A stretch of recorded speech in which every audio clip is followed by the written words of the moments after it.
นิทานเรื่องกัญญาฉลองวันแม่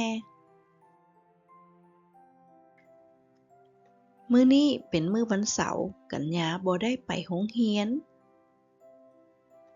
กัญญาตื่นนอนตามโมงปลุกคือทุกๆมื้อกัญญาตื่นนอนแล้วก็เมียนบ่นอนและพับผ้าห่มให้เป็นระเบียบกัญญาย่างออกไปหาพ่อคูณที่กำลังล้างรถอยู่หน้าเรือนรถสกปรกหลายเพราะมีโคลนตมติดตามกงรถพอคูณไปเวียกต่างแขวงหาก็กลับมาเมื่อวานนี้กัญญาเอิ้นพอคูณให้ก้มหัวลงมาหาและสิมลงกับพอเสียงเบาๆพอคูณโงกและงึกหัวเห็นดีกับกัญญากัญญาย่างเข้าเรือนเอาไม้ถูพื้นมาถูพื้นเรือนกัญญาก้มถูเช็ดพื้นที่เปื้อนจนเห็นว่าสะอาดดีจากนั้นกัญญาก็ไปล้างห้องน้ำถูชักโครกจนขาวสะอาดแวววาว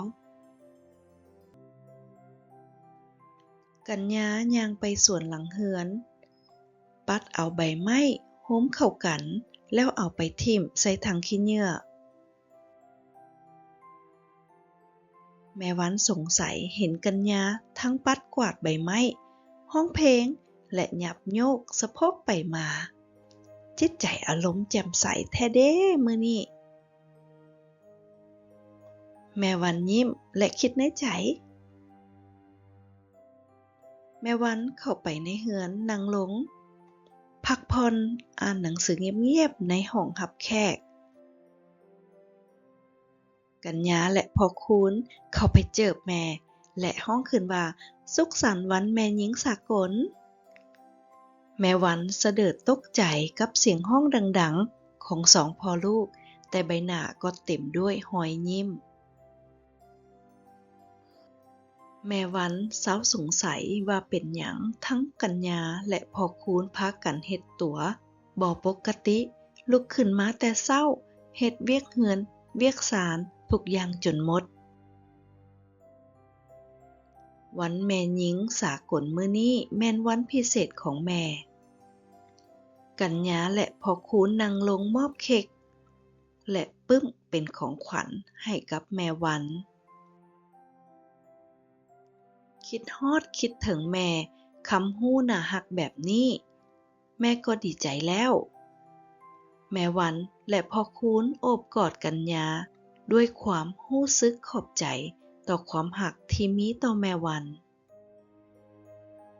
คำถาม 1. เป็นหยังมื้อนี้กัญญาจึงบ่ได้ไปโรงเรียน 2. ไปเวียกต่างแขวงกลับมารถพ่อคูณเป็นแนวใดคำถาม 3. กัญญาเฮ็ดเวียกเรือนหยังแด่ 4. แม่วันนั่งลงเฮ็ดหยัง